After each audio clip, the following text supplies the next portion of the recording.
കേരളം അതിനെ തള്ളിക്കളയുന്നുവെന്ന് പറഞ്ഞിട്ടുണ്ട്. ഒരു കാരണവശാലും നമുക്ക് അംഗീകരിക്കാൻ കഴിയുന്ന കാര്യമല്ല.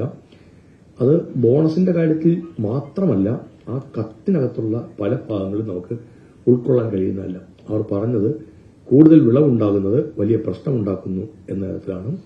അത് ഒരു കാരണവശാലും നമുക്ക് അംഗീകരിക്കാൻ കഴിയുന്ന കാര്യമല്ല.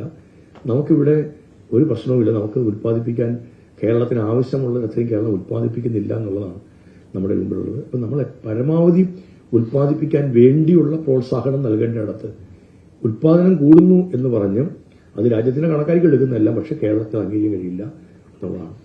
രണ്ടാമത്തെ കാര്യം, ജലചൂഷണത്തിനിടയാവുന്നു, പരിസ്ഥിതിക്ക് നാശം സംഭവിക്കുന്നു, ജൈവവൈവിധ്യം തകരുന്നു എന്നെല്ലാം പറയുന്നതും അങ്ങേയറ്റം അബദ്ധജടിലമായ കാര്യമാണ്. കേരളം നമുക്ക് വെള്ളം കൂടുതൽ കൊടുത്ത് കൃഷി ചെയ്യേണ്ടുന്ന ഒരവസ്ഥ മഹാഭൂരിപക്ഷം പാടശേഖരങ്ങളിലും നെൽകൃഷിയില്ല. പാലക്കാടൻ പാടങ്ങളിലും ചിലയിടങ്ങളിൽ നമുക്ക് വെള്ളം എത്തിക്കാനുണ്ടാവും. ബാക്കി ഇടങ്ങൾ നിങ്ങൾ നോക്കൂ, വെള്ളം കൊടുത്ത് കൃഷി ചെയ്യേണ്ടുന്ന അവസ്ഥ അപൂർവമായി മാത്രം സംഭവിക്കുള്ളൂ. നമ്മുടെ പാടശേഖരങ്ങൾ എപ്പോഴും നല്ലവണ്ണം ജലസമൃദ്ധമാണ്. അത് സ്വാഭാവികമായി തന്നെ അങ്ങനെ ജലസമൃദ്ധമാണ് എന്നുള്ളതിന്റെ ഒരു വലിയ പ്രത്യേകത ഭൂഗർഭജലത്തിലേക്ക് വലിയൊരു മുതൽക്കൂട്ടായി അത് മാറുന്നുണ്ട് എന്നുള്ളതാണ്. അപ്പൊ ജലസംഭരണത്തിന്റെ ഏറ്റവും പ്രധാനപ്പെട്ട ഇടങ്ങളാണ്.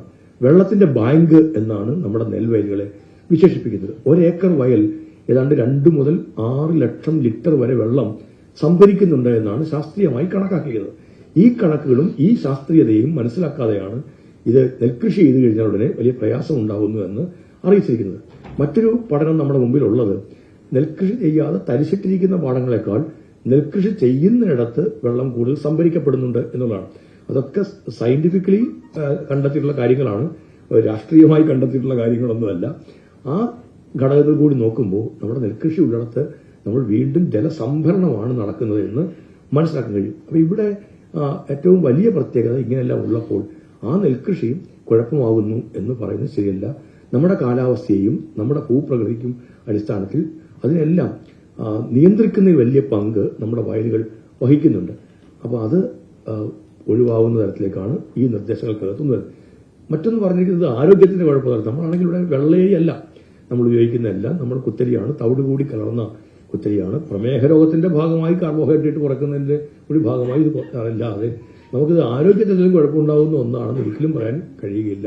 തവിട് ചേർന്ന അരി ആരോഗ്യത്തിന് ഗുണകരമാണ് എന്നും നമുക്ക് തെളിയിക്കപ്പെട്ടിട്ടുള്ള കാര്യമാണ്. അപ്പൊ ഇങ്ങനെല്ലാം ഉള്ള ഒരു അവസരത്തിൽ ഇതിനെയും കൂടി ചേർത്ത് വെച്ചിട്ടാണ് നിങ്ങൾ അധികമായി പണം നൽകുന്നത് അവസാനിപ്പിക്കണം എന്ന തരത്തിലേക്ക് എത്തുന്നത് ഒരു തരത്തിലും നമുക്ക് അംഗീകരിക്കാൻ കഴിയുന്ന കാര്യമല്ല. കേരളത്തിലെ നെൽകൃഷിയെ പ്രോത്സാഹിപ്പിക്കാൻ എന്തെല്ലാം ചെയ്യാൻ കഴിയുമോ അതെല്ലാം ചെയ്യേണ്ടത് അനിവാര്യമാണ്. ഇത്തരം കത്തുകൾ തയ്യാറാക്കുകയും അത് നൽകുകയും ചെയ്യുന്നത് ഒരിക്കലും അംഗീകരിക്കാൻ കഴിയുന്ന കാര്യമല്ല. കൃഷി എന്നതൊരു സംസ്ഥാന വിഷയമാണ്.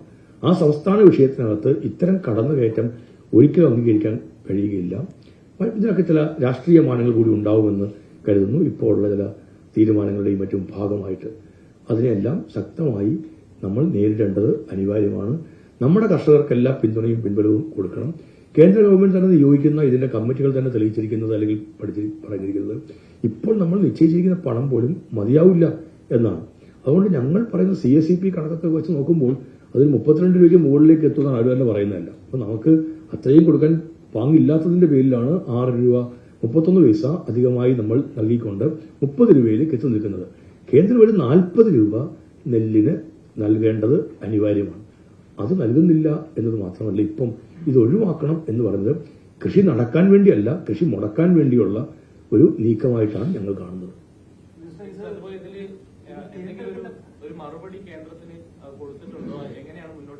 ഞാൻ കേന്ദ്ര കൃഷി വകുപ്പ് മന്ത്രിക്ക് ഇക്കാര്യത്തിൽ കേരളത്തിന്റെ കൃഷി വകുപ്പ് മന്ത്രി എന്ന തരത്തിൽ കത്ത് നൽകിയിട്ടുണ്ട്.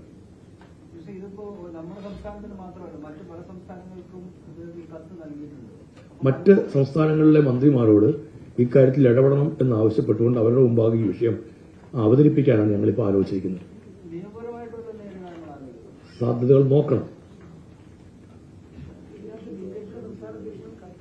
അല്ല, ഇത് അവർ പറഞ്ഞിരിക്കുന്നത് നിങ്ങൾ ചെയ്തിരിക്കണം എന്ന്, അല്ലാതെ നമ്മുടെ വിഷയമല്ലേ.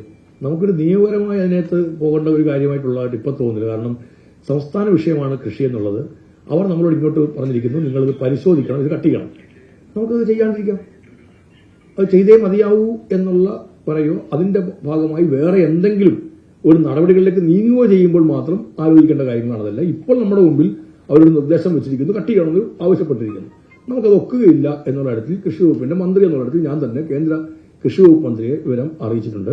മറ്റ് സംസ്ഥാനങ്ങൾക്ക് ഇത് നൽകിയിട്ടുണ്ടെന്നുള്ളത് മനസ്സിലാക്കി അതിന്റെ അടിസ്ഥാനത്തിൽ അവരോടുമായി ആശയവിനിമയം നടത്തുന്നതായിരിക്കും. യോജിച്ച ഒരു പ്ലാറ്റ്ഫോം അത്തരത്തിൽ ഉണ്ടായി ഈ നീക്കങ്ങൾ നടത്തുന്നതിനുള്ള ശ്രമവും കേരളം നോക്കുന്നതായിരിക്കും. എന്തായാലും കേരളം കർഷകർക്ക് നൽകുന്ന ഒരാനുകൂല്യവും കുറയ്ക്കാൻ തീരുമാനിച്ചിട്ടില്ല, വർദ്ധിപ്പിക്കേണ്ടത് അനിവാര്യമാണ്. സംസ്ഥാനത്തിന്റെ ഒരു സാമ്പത്തിക സ്ഥിതി കൊണ്ടാണ് കൂടുതലായ വർധനവ് ഉണ്ടാവാതിരിക്കുന്നത്. നൽകുന്ന ഒരു ആനുകൂല്യത്തിൽ നിന്നും കേരളം പുറകോട്ട് പോവുകയില്ല. വൈകിയുടെ ടോട്ടൽ കോസ്റ്റ് എത്രയാണ്? എങ്ങനെ ഈ ഒരു ഫിനാൻസ് ക്രൈസിസ് നേരിടുമ്പോൾ ഇതെങ്ങനെ ഈ എക്സ്പെൻസ് മീറ്റ് ചെയ്യും? നമുക്ക് അത് നമ്മുടെ ഇടയിലെല്ലാം ഒരു ചോദ്യമായിട്ട് വരുന്നൊരു കാര്യമാണ്. നമുക്ക് ബുദ്ധിമുട്ടുകളുണ്ട് എന്നുള്ളതുകൊണ്ട് കർഷകർക്ക് ഒരു DPR ക്ലിനിക്ക് നടപ്പിലാക്കേണ്ടതില്ല എന്ന് പറയാൻ പറ്റുമോ?